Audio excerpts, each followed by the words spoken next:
अस्सलामुअलैकुम। की हाल चाल है तुहाडा? ठीक ठाक हो तुसी सारे? कैसी तबीयत है तुहाडी सारियां दी? अल्लाह करे तुसी सारे हसते रवो ते बसते रवो। ते अज अस बाहर आ गए जी, मौसम चंगा वे थोड़ा, बहुत ज़्यादा हवावां नहीं ने। मैं कहा चलो बूटे शूटे देख के आइए अपने। पर पौधे तो सारे सुक गए ने।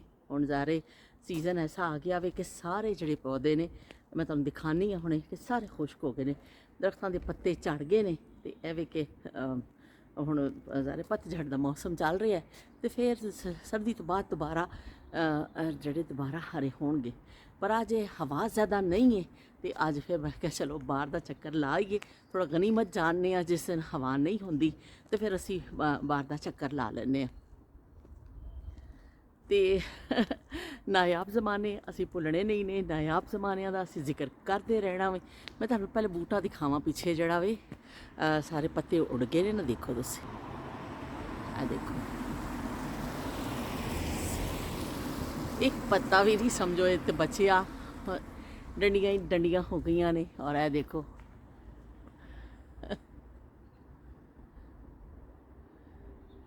पतझड़ सावन बसंत बहार, एक बरस के मौसम चार, मौसम चार, पाँचवा मौसम प्यार का इकरार का।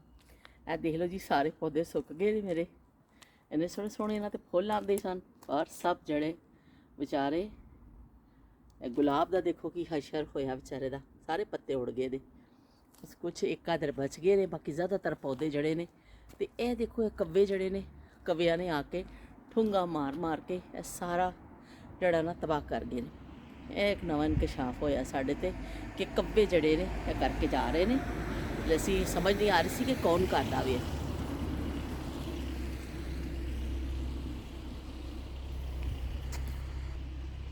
लो जी, यह तो कवि जड़ा कमाल करके गए ने, तुहानूं दिखाया वे। असीं अपने कैमरे चों देखिया, पता चलिया जी कां पे करदे ने। ते कावां दियां असीं स्टोरियां ते बचपन दियां सुणियां होईयां ने कि कां आके बोलदा सी। पुराने ज़माने दे लोग कहंदे सन कि कां जदों आके बनेरे ते बोलदा वे ते ਉਹ ਫਿਰ ਮਹਿਮਾਨ ਆਉਣਾ ਹੁੰਦਾ। ਪੁਰਾਣੇ ਲੋਕਾਂ ਦੀ ਇਹ ਨਾਇਬ ਜ਼ਮਾਨੇ ਦੇ ਕਿੱਸੇ ਦੇ ਵਿੱਚ ਇਹ ਗੱਲ ਯਾਦ ਆ ਗਈ ਕਿ ਜਦੋਂ ਕੋਈ ਕਾਂ ਬੋਲਦਾ ਸੀ, ਕਹਿਣਾ ਵੀ ਅੱਜ ਕੋਈ ਮਹਿਮਾਨ ਆ ਰਿਹਾ ਘਰ ਵਿੱਚ। ਅਤੇ ਉਹ ਔਰਤਾਂ ਇਹੀ ਸਾਦਗੀ ਨਾਲ ਕਹਿੰਦੀਆਂ ਸਨ ਕਿ ਮਹਿਮਾਨ ਆ ਰਿਹਾ ਵੇ, ਅਤੇ ਉਹਨੂੰ ਆਮਦ ਸਮਝਿਆ ਜਾਂਦਾ ਸੀ ਕਾਂ ਦੀ, ਕਾਂ ਨੂੰ, ਕਿ ਮਹਿਮਾਨ ਆ ਰਿਹਾ ਵੇ।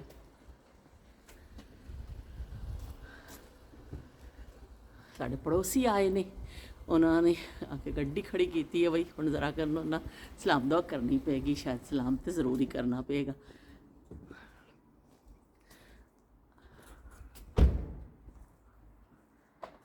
अस्सलाम वालेकुम, क्या हाल है? ठीक है अल्हम्दुलिल्लाह।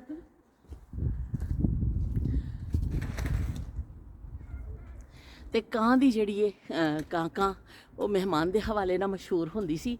ਤੇ ਜਦੋਂ ਚਿੜੀਆਂ ਘੋਂਸਲਾ ਪਾਉਂਦੀਆਂ ਸਨ ਬੂਟਿਆਂ ਦੇ ਉੱਤੇ, ਦਰਖਤਾਂ ਦੇ ਉੱਤੇ ਬਣਾਉਂਦੀਆਂ ਸਨ ਆਪਣਾ ਆਲਣਾ ਬਣਾਉਂਦੀਆਂ ਸਨ, ਤੇ ਸਾਡੇ ਅੱਬੂ ਨੇ ਕਹਿਣਾ ਕਿ ਆਲਣਾ ਇਹਨਾਂ ਦਾ ਨਾ ਛੇੜੋ। ਉਦੋਂ ਲੋਕ ਬੜਾ ਇਹਤਿਆਤ ਪਰਿੰਦਿਆਂ ਦੀ ਕਰਦੇ ਸਨ ਕਿ ਉਹਨਾਂ ਦਾ ਘਰ ਨਾ ਖਰਾਬ ਹੋਵੇ, ਉਹਨਾਂ ਦਾ ਆਲਣਾ, ਉਹਨਾਂ ਨੇ ਅੰਡੇ ਦੇਣੇ ਨੇ। ਤੇ ਅਗਰ ਉਸ ਬੂਟਿਆਂ ਤੋਂ ਹਟ ਕੇ ਵੀ ਕਿਸੇ ਜਗ੍ਹਾ ਬਣਾ ਲੈਂਦੀਆਂ ਸਨ ਨਾ ਚਿੜੀਆਂ ਆਲਣਾ, ਤੇ ਉਹਦੀ ਬੜੀ ਇਹਤਿਆਤ ਕੀਤੀ ਜਾਂਦੀ ਸੀ। ਸਾਡੇ ਘਰ ਵਿੱਚ ਇੱਕ ਬਾਥਰੂਮ ਦਾ ਰੋਸ਼ਨਦਾਨ ਹੁੰਦਾ ਸੀ, ਇੱਕ ਹੋਰ ਇਸ ਜਗ੍ਹਾ ਹੁੰਦੀ ਸੀ। ਉਹ ਜ਼ਮਾਨਿਆਂ 'ਚ ਘਰਾਂ ਵਿੱਚ ਰੋਸ਼ਨਦਾਨ ਕਮਰਿਆਂ 'ਚ ਵੀ ਰੱਖੇ ਜਾਂਦੇ ਸਨ ਅਤੇ ਬਾਥਰੂਮਾਂ ਵਿੱਚ ਵੀ ਰੋਸ਼ਨਦਾਨ ਹੁੰਦੇ ਸਨ। ਅਤੇ ਉਹ ਫਿਰ ਬੜਾ ਇਹਤਿਆਤ ਕੀਤੀ ਜਾਂਦੀ ਸੀ। ਜੇ ਕਿਉਂਕਿ ਰੋਸ਼ਨਦਾਨ ਹਵਾ ਵਾਸਤੇ ਖੋਲ੍ਹੀ ਦੇ ਸਨ, ਉੱਥੇ ਫਿਰ ਪਰਿੰਦੇ ਆਪਣੇ ਬਣਾ ਲੈਂਦੇ ਸਨ ਘੋਂਸਲਾ।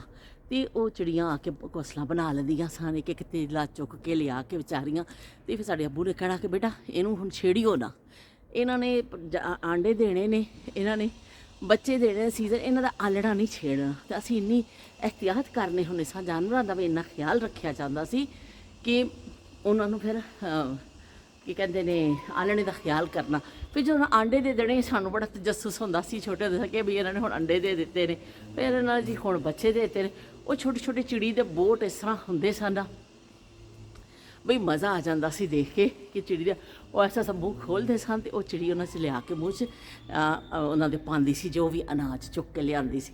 ਅਤੇ ਉਹ ਬੜਾ ਪਿਆਰਾ ਸੀਨ ਹੁੰਦਾ ਸੀ। ਜੇ ਕੋਈ ਚਿੜੀ ਦਾ ਬੂਟ ਕਦੀ ਥੱਲੇ ਡਿੱਗ ਪੈਣਾ ਅਤੇ ਮੁਸੀਬਤ ਪੈ ਜਾਣੀ ਸਾਰੇ ਘਰ ਨੂੰ ਕਿ ਹਾਏ ਹਾਏ ਦਾ ਬੂਟ ਡਿੱਗ ਪਿਆ ਵੇ। ਅਤੇ ਉਹ ਚਿੜੀ ਦੇ ਬੂਟ ਦੀ ਵੀ ਇੰਨੀ ਕਦਰ ਕਰਦੇ ਸਨ ਲੋਕ। ਅਤੇ ਕਾਵਾਂ ਨੂੰ ਵੀ ਅਤੇ ਜਾਨਵਰਾਂ ਵਾਸਤੇ, ਪਰਿੰਦਿਆਂ ਵਾਸਤੇ ਸਪੈਸ਼ਲੀ ਇੱਕ ਪਾਣੀ ਦਾ ਕਟੋਰਾ ਪਾ ਕੇ ਗਰਮੀਆਂ 'ਚ ਰੱਖਿਆ ਜਾਂਦਾ ਸੀ। ਦੀਵਾਰ ਦੇ ਉੱਪਰ, ਸਹਿਣ ਦੇ ਉੱਪਰ, ਕਿਸੇ ਉੱਚੀ ਜਗ੍ਹਾ 'ਤੇ ਰੱਖਿਆ ਜਾਂਦਾ ਸੀ। ਜ਼ਿਆਦਾਤਰ ਅਸੀਂ ਤਾਂ ਮੰਡੇਰ 'ਤੇ ਰੱਖਦੇ ਨੇ ਹੁੰਦੇ ਸਾਂ ਕਿ ਬਈ ਜਾਨਵਰ ਨੇ ਆਉਣਾ ਵੇ, ਪਰਿੰਦਾ ਉੱਡਦਾ ਆਏਗਾ, ਪਿਆਸਾ ਹੋਏਗਾ, ਉਹਨੇ ਪਾਣੀ ਪੀਣਾ ਵੇ। ਅਤੇ ਇਸ ਤੋਂ ਫਿਰ ਬੜਾ ਖਿਆਲ ਰੱਖਿਆ ਜਾਂਦਾ ਸੀ।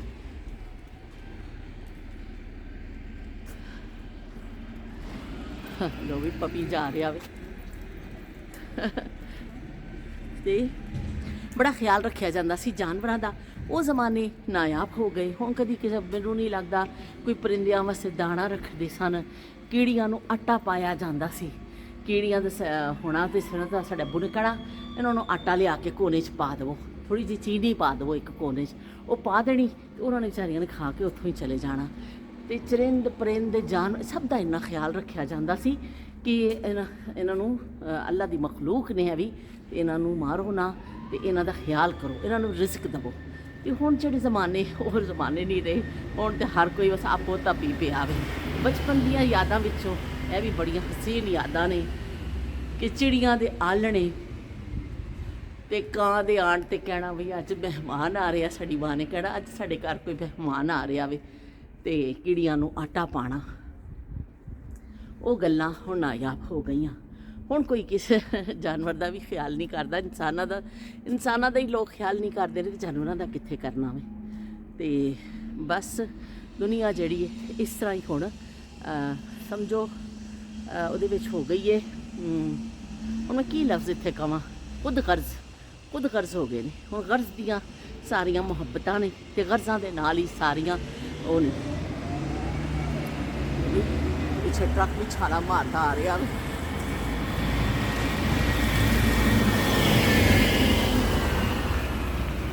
ਅਤੇ ਚਲੋ ਬਈ ਹੁਣ ਮੈਂ ਚੱਲਦੀ ਹਾਂ। ਖਾਸੀ ਲੰਬੀ ਸਾਡੀ ਗੱਲਬਾਤ ਇਸ ਹਵਾਲੇ ਨਾਲ ਹੋ ਗਈ। ਟੁਰ ਜਾਣਾ ਏ ਛੱਡ ਕੇ ਯਾਰੋ ਹੱਸਦਾ ਵਸਦਾ ਵੇੜਾ, 4 ਦਿਨਾਂ ਦੇ ਮੇਲੇ ਇੱਥੇ ਜੋਗੀਆਂ ਵਾਲਾ ਫੇਰਾ। ਉਹ ਬੰਦਿਆ ਮਿੱਟੀ ਦਿਆ, ਉਹ ਬੰਦਿਆ ਮਿੱਟੀ ਦਿਆ, ਬੰਦਿਆ ਮਿੱਟੀ ਦਿਆ, ਉਹ ਬੰਦਿਆ ਮਿੱਟੀ ਦਿਆ।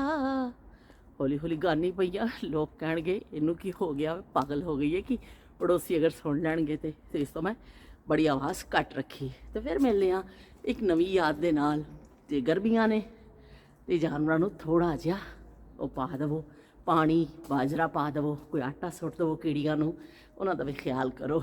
ਅਤੇ ਅੱਲਾ ਹਾਫਿਜ਼ ਅਤੇ ਰੱਬ ਰਾਖਾ।